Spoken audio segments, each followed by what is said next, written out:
Good morning, everyone. This is not a typical reading. In fact, this is the first time I'm doing this. But I am called and guided to do this. This is not a hump day reading. This is a reading that is based on a dream time experience that I had last night.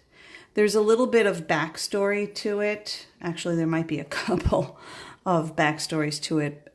The first backstory I would like to kind of put out there is the connection between Isadora Friedman, the author, and the Trump family. Before I go any further, I want it to be known that this isn't a political reading. This is based on far more than that. And you'll see as we go along what I mean by that. It does involve the Trump family, but only in that it might give you a different insight as to exactly why he is in the position he is in at this time. So the backstory is Isadora Friedman was a counsel for his father and probably his uncle too, I'm beginning to understand, although I don't know that for sure. The other little backstory to this reading is that last night, before I went to bed, I took the dogs out for their last break and I saw the moon with Jupiter, and I believe it was Saturn. I'm not positive on that. Maybe someone can confirm that for me. And as usual, as I was kind of taking in and absorbing the energies, I asked for any insight information that is of value for us at this time. Fast forward, I go to bed, and my experience was pretty amazing. And as a result, this is the reading. I found myself on a ship. I heard intuitively that it was the ship of technology. And the word future came into play too. So perhaps the ship of technology's future. I'm not quite sure how to put that into order to make sense, but that's how it came through me, was the technology, the ship of technology and future. There were two very distinct, more I guess they could be described as more dense energies, and then there was a third that I felt, but it felt more etheric to me at the time. So the two energies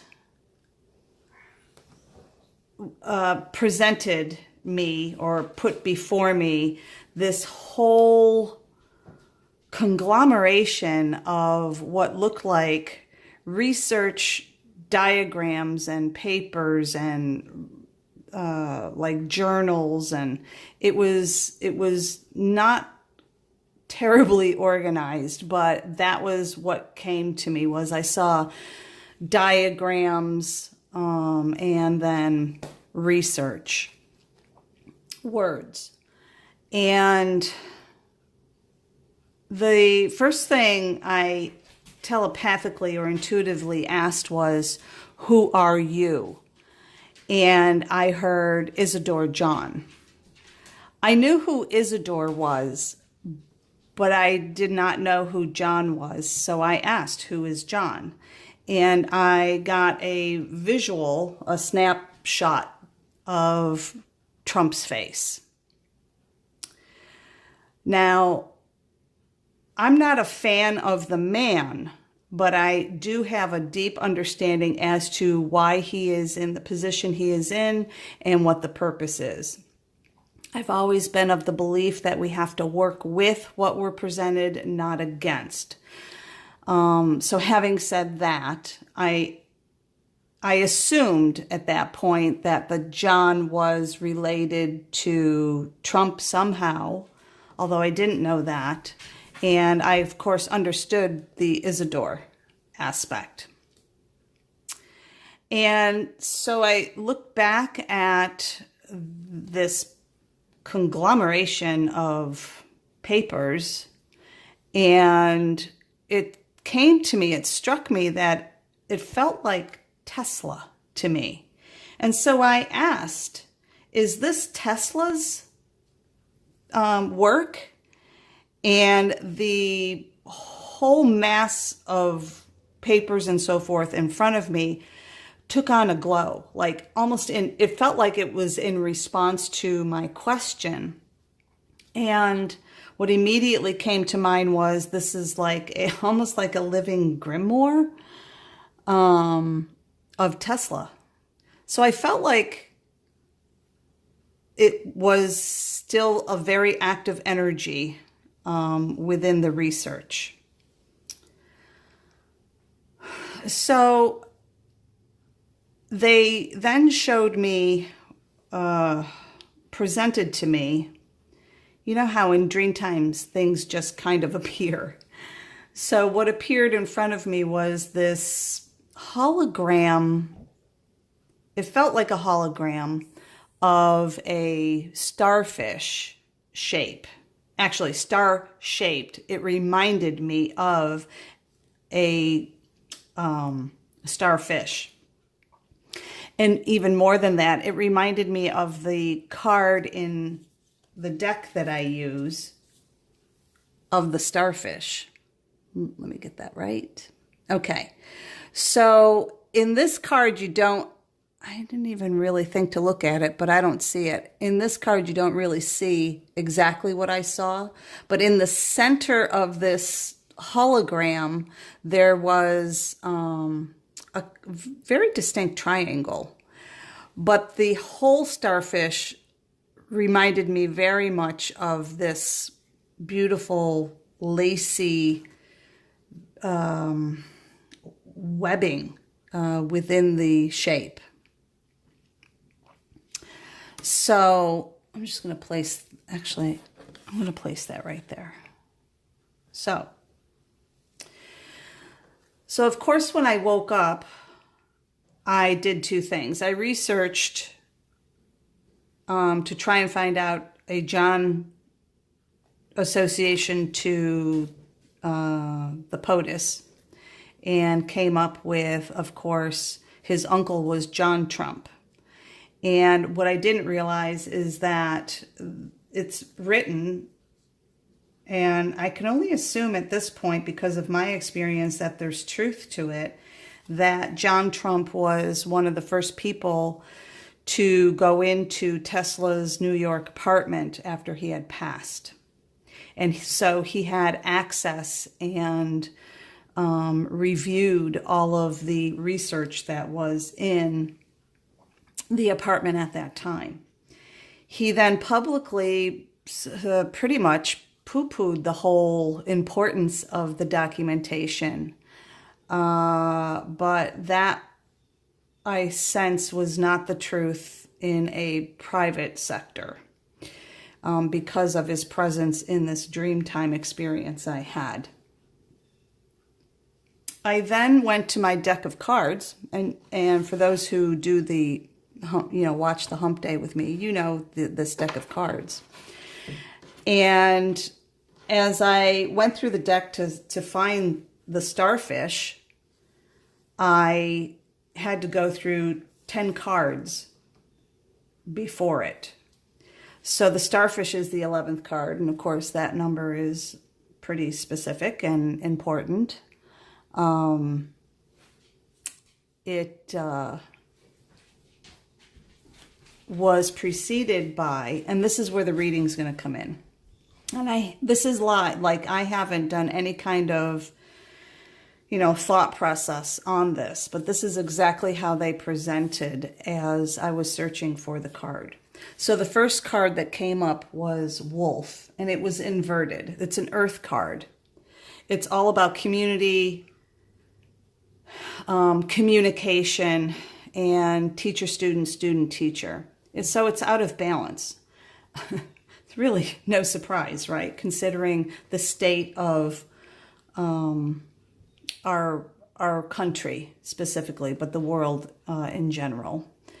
So this is out of balance. And I'll go through it a little bit more, but I just want to lay them out and give a general reading on each card. The second card that came up was the Bee. Again, inverted. So this is an air card inverted. So this is all about our emotions. So our thoughts, communication, and emotions are really kind of warped right now. We're not really, a good percentage of people are not really seeing or feeling the joy or thinking that there's anything of sweetness to be had. So they're feeling kind of weighed down and stuck. Makes sense, correct? So the third card was the cosmic egg. Now, typically, when a spirit card, this is a spirit card, when a spirit card comes up inverted, out of balance, it suggests that there's a whole lot of other things going on, and so spiritually we may feel somewhat disconnected. So again, this makes sense. The cosmic egg is associated with the crown chakra. So there's an awful lot of people who are not feeling, just not feeling it, and feeling lost, confused, and I think there's a high level of fear and abandonment overall. And then the whale came up, again inverted. So whale medicine has to do, it is a water card. So again, this is emotions. So not only, are we not feeling grounded, our emotions and our thoughts and communication are out of balance. So spiritually, we're out of balance. I feel like this has to do with, the whale is the holder of the Akashic records and the ancient wisdoms. And I feel like there's a struggle there for many people in trusting and believing and having faith in exactly what they're experiencing. And that this is,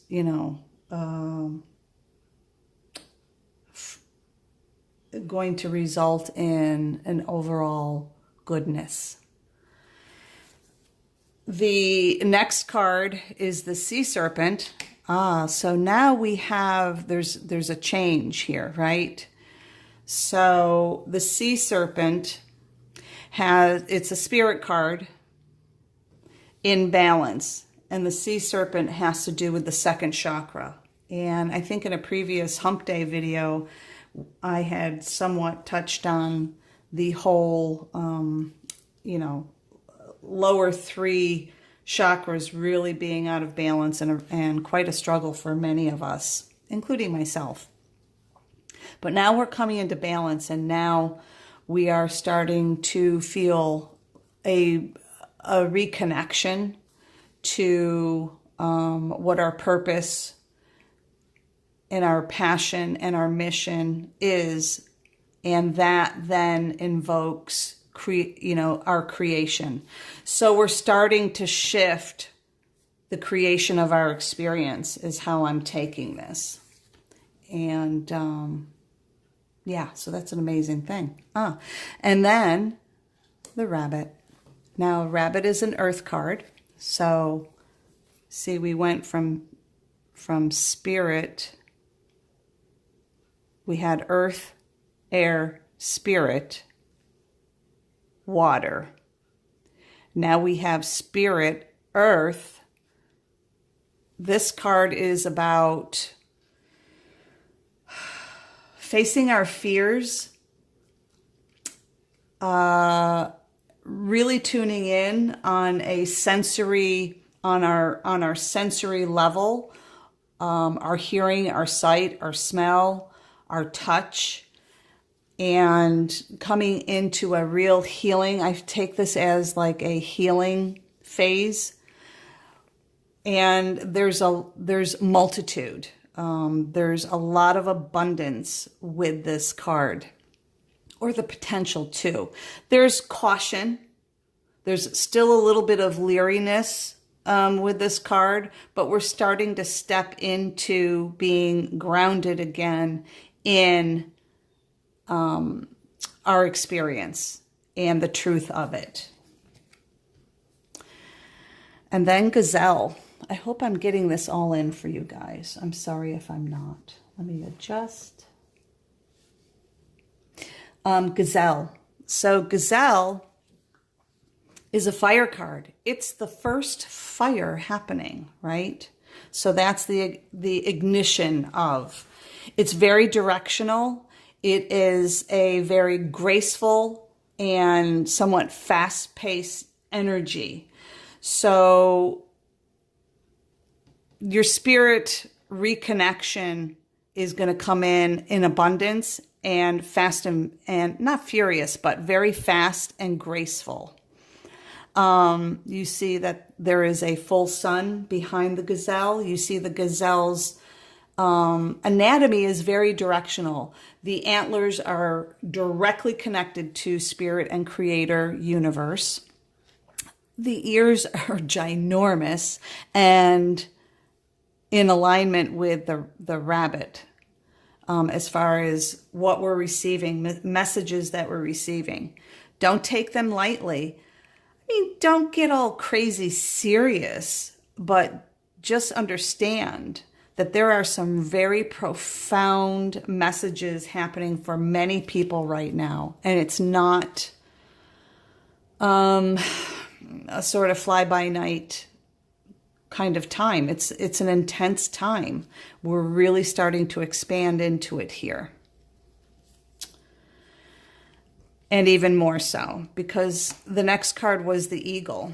And the eagle is the divine messenger. It is an air card, so this is about communication and our thoughts. It has to do with precision and focus, clarity, and again, there is an abundance of messaging to be had. It's also the representation, the difference between prayer and meditation. Prayer is the messages that we send up to be received by creator or universe, whatever your definition of that is. And meditation or still time is when we receive back answers, insight, and guidance to what our prayers have been. So it's a very divine, very sacred phase of communication, very, very high frequency communication.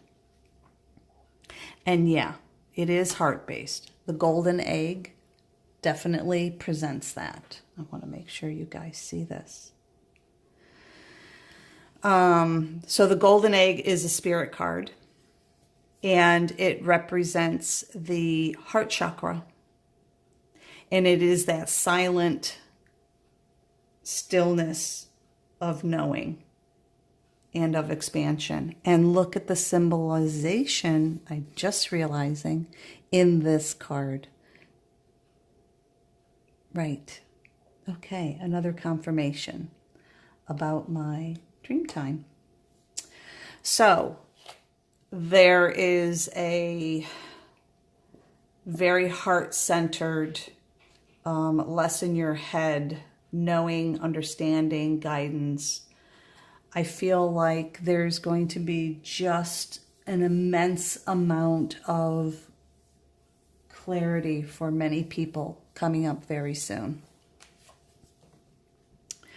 The 10th card that came up before the starfish was the owl. It is an air, so it is about communication. Okay, so look at this triangle right here.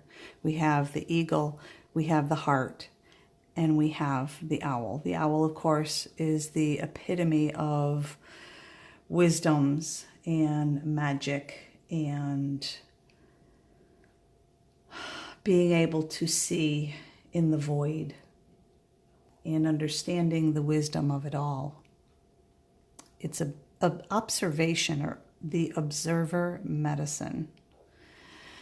And so the 11th card was, of course, the Starfish, which was, as I explained, in my dream. And the Starfish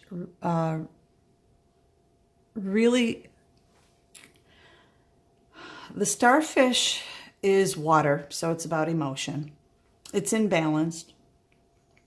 So this is about, I think this is kind of, connected to this triangle here as a final thought or message or guidance. The Starfish medicine, imbalance, has to do with the beauty of it all. And there is a celestial connection with Starfish in that it is far-reaching and very, very cosmic in its communication and understanding.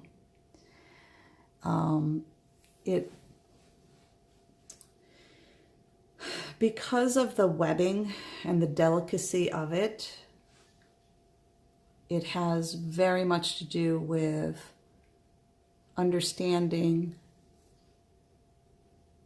the depth, delicacy, and expansiveness of not only, our connection here on Earth, because it is an earth card, or it's a water card, but it's a very grounded medicine because it doesn't really move from the earth a whole lot. And it can be found deep in the sand. But this has to do with cosmic connection and the expansiveness and the potential that is before us. So if you kind of review my story that I shared with you about dream time, in my dream time, and correlate this with that, it's a pretty big message and it's pretty clear. And I think it's a message, quite frankly, of faith and trust and belief in that even though at times, in moments, in this density that we are living, it is and can be very overwhelming, and we can lose our focus, and we can go from faith and belief into that word that I really don't care for, which is hope. And I don't care for the word hope because it casts doubt. It's not concrete and in its positivity. So I never use the word hope. But this is the stage of, I believe, hope. And I believe then it shifts as we go into it more if we remain open to receiving on a much higher frequency. And all that we're experiencing as far as symptoms and energetic and geomagnetics and all of that intensity really is in preparation for this. So with that, I'd like to thank Universe. I'd like to thank Universe for allowing me and trusting me and believing in me to share this message of inspiration and insight to all of you. Have a wonderful, wonder-filled, enjoy day. Peace in, peace out.